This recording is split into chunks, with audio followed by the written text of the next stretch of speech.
ओम शांति। आज 5 नवंबर 2025 के बाबा के अनमोल मधुर महावाक्य सुनेंगे। आज की बाबा की मुरली में बाबा कहते, बच्चे, ये सारी दुनिया रोगियों की एक बड़ी हॉस्पिटल है। और प्रैक्टिकल दुनिया में भी अगर देखा जाए तो बड़े शहरों में जितनी भी बड़ी बड़ी बिल्डिंगें हैं, अक्सर वो हॉस्पिटल की बिल्डिंग ही होती है। तो इसका मतलब दिन प्रतिदिन रोगी बढ़ते जा रहे हैं और रोग भी बढ़ते जा रहे हैं। बाबा कहते, अब तुम बच्चों को यही बात स्मृति में रखनी है कि अब बाबा आए हैं हम बच्चों को घर ले जाने के लिए, और घर जाने का पुरुषार्थ करना है। पुनर्जन्म वापस इस दुनिया में नहीं लेना है, नई दुनिया में ही लेना है। और उसी के लिए हम राजयोग सीख रहे हैं ताकि सहज ही राजाए घराने में जाएं। बाबा कहते हैं, बाप बच्चों के लिए रूहानी राजस्थान स्थापन कर रहे हैं। यही स्मृति रहे तो दुख की लहर कभी भी जीवन में आ नहीं सकती। तो सुनते हैं आज के बाबा के अनमोल मधुर महावाक्य। ओम शांति। मीठे बच्चे, ये सारी दुनिया रोगियों की बड़ी हॉस्पिटल है। बाबा आए हैं सारी दुनिया को निरोगी बनाने। आज की मुरली से प्रश्न है, कौन सी स्मृति रहे तो कभी भी मुरझाइश व दुख की लहर नहीं आ सकती। उत्तर है, अभी हम इस पुरानी दुनिया, पुराने शरीर को छोड़ घर जाएंगे, फिर नई दुनिया में पुनर्जन्म लेंगे। तो घर जाने की स्मृति। हम अभी राजयोग सीख रहे हैं राजाई में जाने के लिए। बाप हम बच्चों के लिए रूहानी राजस्थान स्थापन कर रहे हैं। यही स्मृति रहे तो दुख की लहर नहीं आ सकती। आज की मुरली से पहले गीत बजा है, तुम ही हो माता पिता तुम ही हो। ओम शांति। गीत कोई तुम बच्चों के लिए नहीं है। बाबा कहे, ये गीत तुम बच्चों के लिए नहीं है, नए नए को समझाने के लिए है। ऐसे भी नहीं कि यहाँ सब समझदार ही है, नहीं, बेसमझ को समझदार बनाया जाता है। बच्चे समझते हैं कि हम कितने बेसमझ बन गए थे। रियलाइजेशन तो होता है कि हर एक आत्मा ये महसूस करते हैं कि हम कितने बेसमझ बन गए थे। अब बाप हमको समझदार बनाते हैं। जैसे उदाहरण बाबा देते हैं, जैसे स्कूल में पढ़कर बच्चे कितने समझदार बन जाते हैं। हर एक अपनी अपनी समझ से बैरिस्टर, इंजीनियर आदि बनते हैं। यह तो आत्मा को समझदार बनाना है। यहाँ जो ज्ञान मिलता है उससे आत्मा को समझदार बनाना है। पढ़ती भी आत्मा है शरीर द्वारा, परंतु बाहर में जो भी शिक्षाएं मिलती है वह है अल्पकाल के लिए शरीर निर्वाह अर्थ। भले कोई कन्वर्ट भी करते हैं और धर्म में कन्वर्ट भी करते हैं, हिंदुओं को क्रिश्चियन बना देते हैं, इसलिए थोड़ा सुख पाने के लिए, पैसे, नौकरी आदि सहज मिलने के लिए, आजीविका के लिए। अब तुम बच्चे जानते हो, हमको पहले पहले तो आत्म अभिमानी बनना पड़े। मुख्य बात के ऊपर बाबा हमें ले आते हैं कि पहले पहले हमें आत्म अभिमानी बनना पड़े। यह है मुख्य बात, क्योंकि यह है रोगी दुनिया। ऐसा कोई मनुष्य नहीं जो रोगी नहीं बनता हो, कुछ न कुछ होता जरूर है। कलयुगी दुनिया है, कुछ न कुछ जरूर होता रहता है। कभी कौन सा अंग दर्द कर रहा है, कभी सर्दी जुकाम हो रहा है। ये सारी दुनिया बड़े ते बड़ी हॉस्पिटल है, जिसमें सब मनुष्य पतित रोगी है। आयु भी बहुत कम होती है, अचानक मृत्यु को पा लेते हैं, काल के चंबे में आ जाते हैं।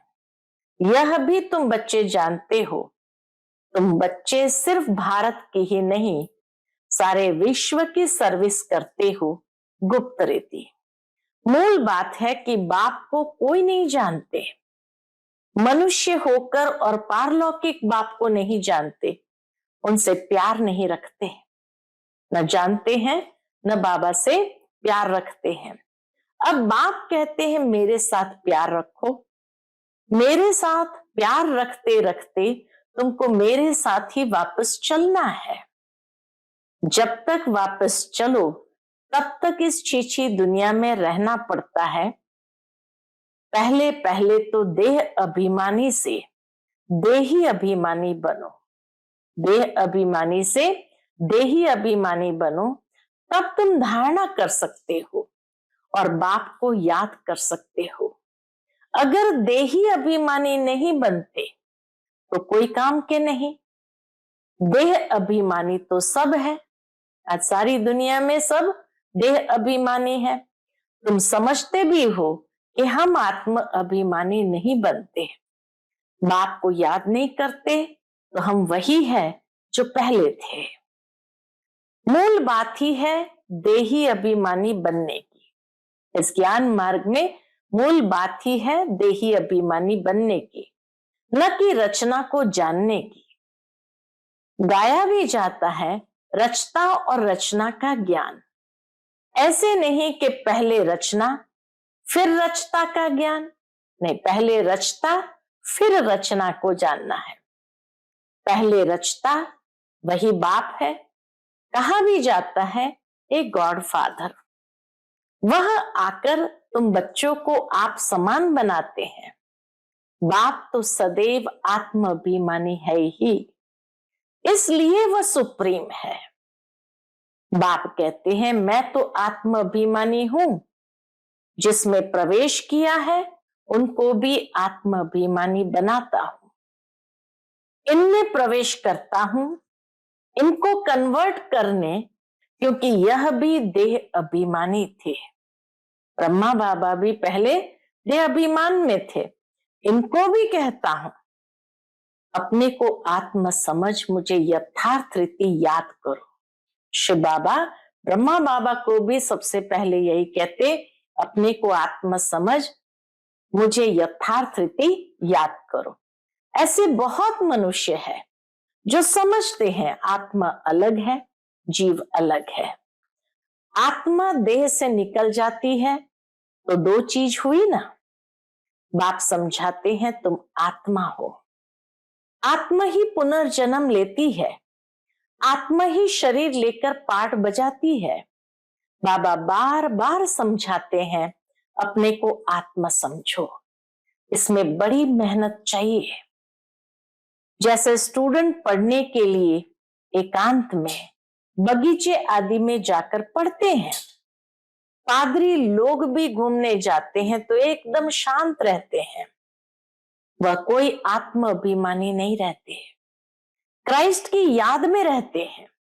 घर में रहकर भी याद तो कर सकते हैं, परंतु खास एकांत में जाते हैं क्राइस्ट को याद करने, और कोई तरफ देखते भी नहीं है। इतना एकांत प्रिय हो जाते कि और कोई तरफ देखते भी नहीं। जो अच्छे अच्छे होते हैं समझते हैं हम क्राइस्ट को याद करते करते उनके पास चले जाएंगे। क्राइस्ट हेवन में बैठा है, हम भी हेवन में चले जाएंगे, ऐसे वह समझते हैं।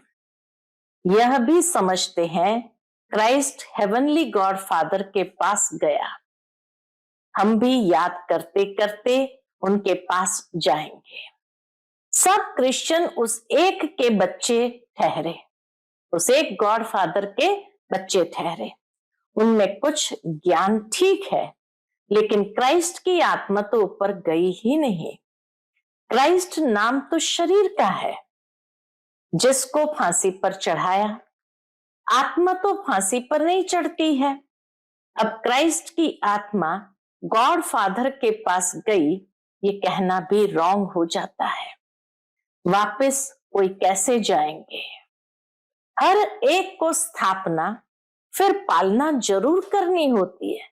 जिसने भी धर्म की स्थापना की तो जरूर उसको पालना भी तो करनी होती है।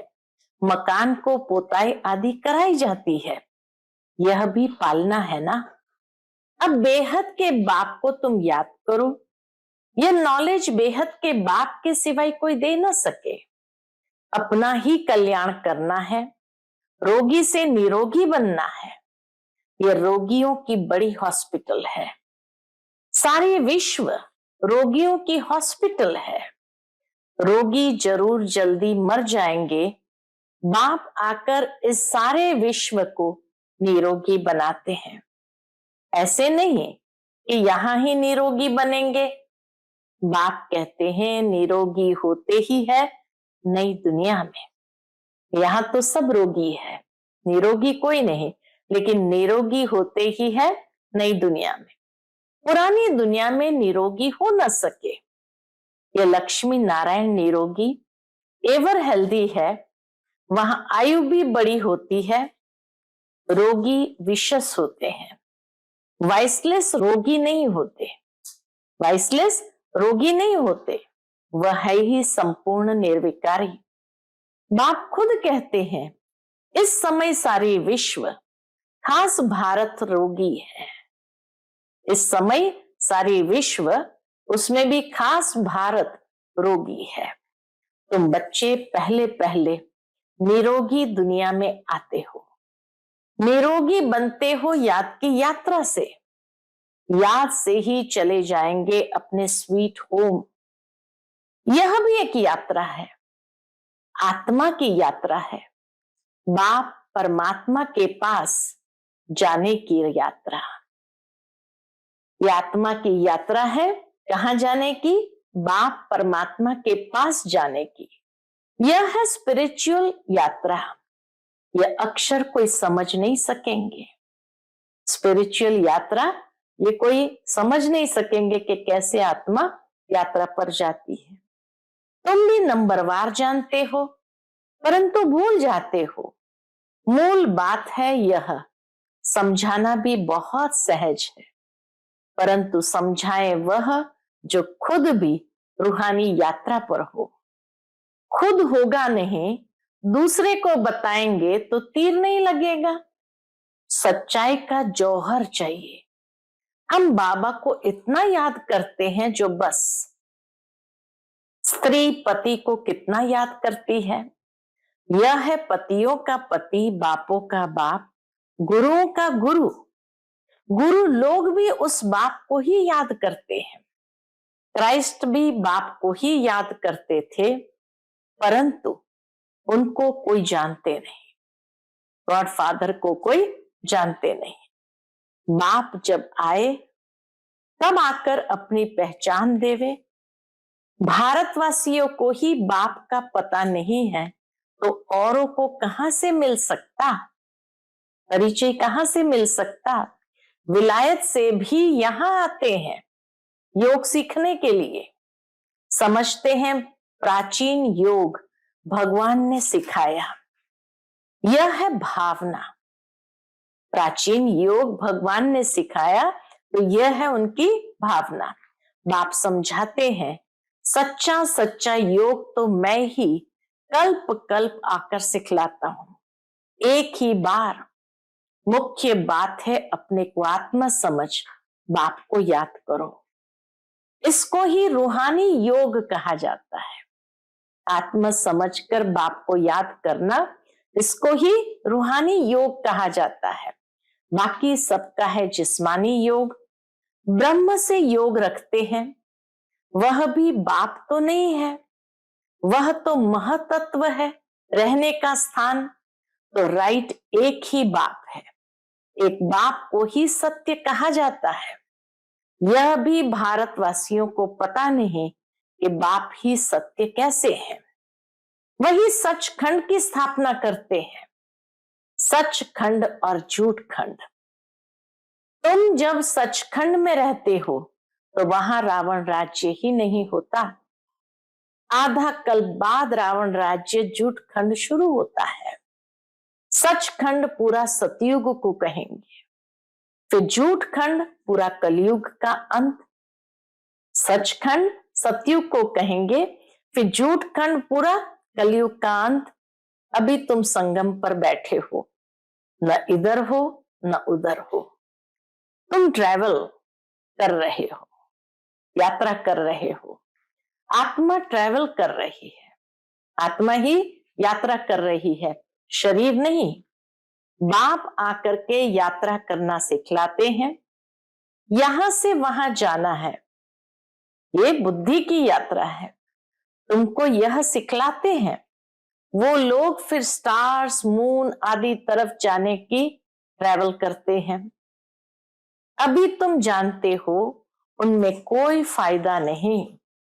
इन चीजों से ही सारा विनाश होना है। बाकी जो भी इतनी मेहनत करते हैं सब व्यर्थ। तुम जानते हो ये सब चीजें जो साइंस से बनती है वह भविष्य में तुम्हारे ही काम आएगी। ये ड्रामा बना हुआ है।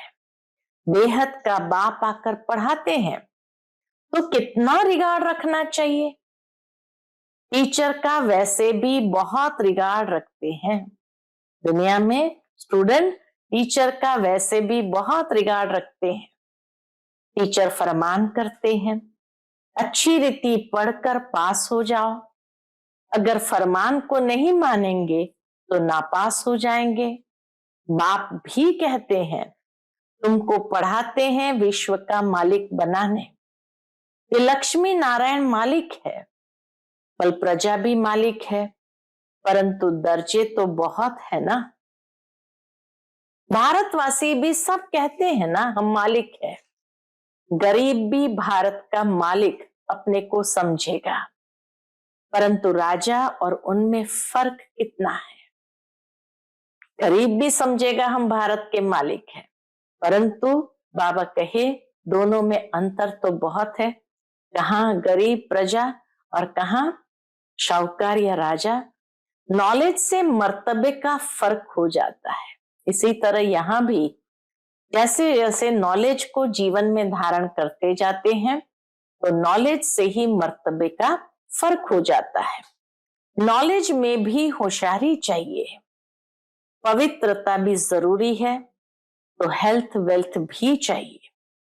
स्वर्ग में सब है ना। बाप एम ऑब्जेक्ट समझाते हैं। दुनिया में और कोई की बुद्धि में ये एम ऑब्जेक्ट होगी ही नहीं।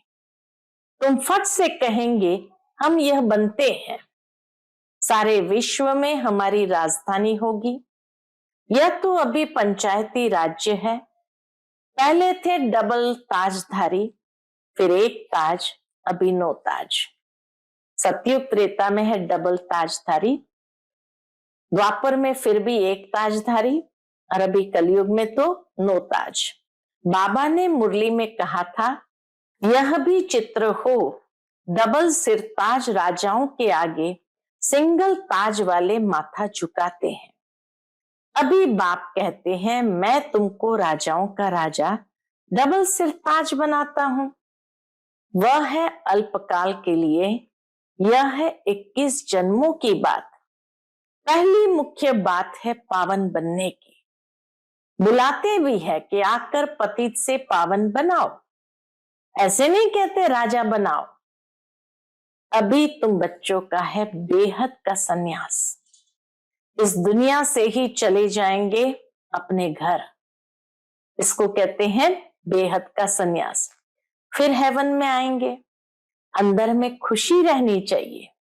जबकि समझते हैं हम घर जाएंगे, फिर राजाई में आएंगे, फिर मुरझाइश, दुख आदि ये सब क्यों होना चाहिए। बाबा पूछते हैं कि जब जानते हैं हम घर जाएंगे फिर राजाई में आएंगे, तो फिर मुरझाइश, दुख आदि ये सब क्यों होना चाहिए। हम आत्मा घर जाएंगी, फिर पुनर्जन्म नई दुनिया में लेंगे। बच्चों को स्थायी खुशी क्यों नहीं रहती है। माया का ऑपोजिशन बहुत है, इसीलिए खुशी कम हो जाती है। पतित पावन खुद कहते हैं, मुझे याद करो तो तुम्हारे जन्म जन्मांतर के पाप भस्म हो जाएंगे। तुम स्वदर्शन चक्रधारी बनते हो, जानते हो, फिर हम अपने राजस्थान में चले जाएंगे। जानते हैं हम फिर अपने राजस्थान में चले जाएंगे। यहाँ भिन्न भिन्न प्रकार के राजाएं हुए हैं। अब फिर रूहानी राजस्थान बनना है, स्वर्ग के मालिक बन जाएंगे। क्रिश्चियन लोग हेवन का अर्थ नहीं समझते हैं, वह मुक्ति धाम को हेवन कह देते हैं। ऐसे नहीं कि हेवनली गॉड फादर कोई हेवन में रहते हैं, वह तो रहते ही है शांति धाम में। अभी तुम पुरुषार्थ करते हो पैराडाइज में जाने के लिए, यह फर्क बताना है। गॉड फादर है मुक्ति धाम में रहने वाला, हेवन नई दुनिया को कहा जाता है। फादर ही आकर पैराडाइज स्थापन करते हैं। तुम जिसको शांति धाम कहते हो, उनको वो लोग हेवन समझते हैं। ये सब समझने की बातें हैं। बाप कहते नॉलेज तो बहुत सहज है, यह है पवित्र बनने की नॉलेज, मुक्ति जीवन मुक्ति में जाने की नॉलेज जो बाप ही दे सकते हैं। जब किसको फांसी दी जाती है तो अंदर में यही रहता है, हम भगवान पास जाते हैं। फांसी देने वाले भी कहते हैं, क्या कहते हैं? गॉड को याद करो। गॉड को जानते दोनों नहीं हैं। उनको तो उस समय मित्र संबंधी आदि जाकर याद पड़ते हैं। गायन भी है, अंत काले जो स्त्री सिमरे, कोई न कोई याद जरूर रहता है। सतयुग में है ही मोह जीत, सतयुग में ही मोह जीत रहते हैं। यहाँ तो किसी न किसी की याद जरूर बनी रहती है। वहां जानते हैं एक खाल छोड़ दूसरी ले लेंगे, वहां याद करने की दरकार नहीं। इसलिए कहते हैं दुख में सिमरन सब करे, सुख में करे ना कोई। यहाँ दुख है इसलिए याद करते हैं, परमात्मा बाप को याद करते हैं। भगवान से कुछ मिले, वहां तो सब कुछ मिला हुआ ही है। सतयुग में तो अप्राप्त नहीं कोई वस्तु जो भगवान को याद करना पड़े। तुम कह सकते हो हमारा उद्देश्य है मनुष्य को आस्तिक बनाना, धनी का बनाना।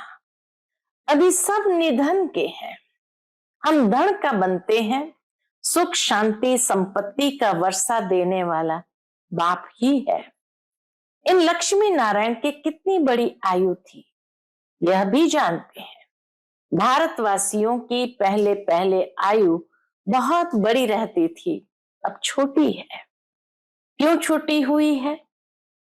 आयु क्यों छोटी हुई है ये कोई भी नहीं जानते। तुम्हारे लिए तो बहुत सहज हो गया है समझना और समझाना, सो भी नंबरवार है। समझानी हर एक की अपनी अपनी है। जो जैसी धारणा करते हैं ऐसे समझाते हैं। बाबा कहे जिसकी जैसी धारणा वैसी उसकी समझ, और वैसा ही वो दूसरों को भी समझा पाएंगे। अच्छा, मीठे मीठे सिकिलते बच्चों प्रति माता पिता बाप दादा का याद प्यार और गुड मॉर्निंग। रूहानी बाप की रूहानी बच्चों को नमस्ते। हम सब रूहानी बच्चों की रूहानी माता पिता बाप दादा को याद प्यार गुड मॉर्निंग और नमस्ते नमस्ते। शुक्रिया बाबा, शुक्रिया। आज की मुरली से धारणा के लिए मुख्य सार है। पहली पॉइंट, जैसे बाप सदैव आत्म अभिमानी है, ऐसे आत्म अभिमानी रहने का पूरा पूरा पुरुषार्थ करना है। एक बाप को दिल से प्यार करते करते बाप के साथ घर चलना है। दूसरी पॉइंट, बेहद के बाप का पूरा पूरा रिगार्ड रखना है, अर्थात बाप के फरमान पर चलना है। बाप का पहला फरमान है, बच्चे अच्छी रीति पढ़कर पास हो जाओ। इस फरमान को पालन करना है। आज का बाप दादा का मधुर वरदान हम बच्चों के लिए है, शक्तिशाली सेवा द्वारा निर्बल में बल भरने वाले सच्चे सेवाधारी भव। शक्तिशाली सेवा द्वारा निर्बल में बल भरने वाले सच्चे सेवाधारी भव। सच्चे सेवाधारी की वास्तविक विशेषता है निर्बल में बल भरने के निमित्त बनना। सेवा तो सभी करते हैं, लेकिन सफलता में जो अंतर दिखाई देता है उसका कारण है सेवा के साधनों में शक्ति की कमी।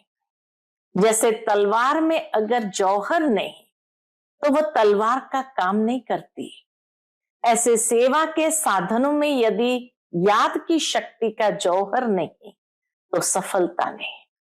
इसलिए शक्तिशाली सेवाधारी बनो, निर्बल में बल भरकर क्वालिटी वाली आत्माएं निकालो, तब कहेंगे सच्चे सेवाधारी। आज का स्लोगन है हर परिस्थिति को उड़ती कला का साधन समझकर सदा उड़ते रहो। हर परिस्थिति को उड़ती कला का साधन समझकर सदा उड़ते रहो। आज का अव्यक्त इशारा है अशरीरी व विदेही स्थिति का अभ्यास बढ़ाओ। उसके अंतर्गत बाबा कहते वैसे अशरीरी होना सहज है, लेकिन जिस समय कोई बात सामने हो, कोई सर्विस के झंझट सामने हो, कोई हलचल में लाने वाली परिस्थितियां हो, ऐसे समय में सोचा और अशरीरी हो जाए। इसके लिए बहुत समय का अभ्यास चाहिए। सोचना और करना साथ साथ चले तब अंतिम पेपर में पास हो सकेंगे। सोचना और करना साथ साथ चले तब अंतिम पेपर में पास हो सकेंगे। अच्छा, ओम शांति।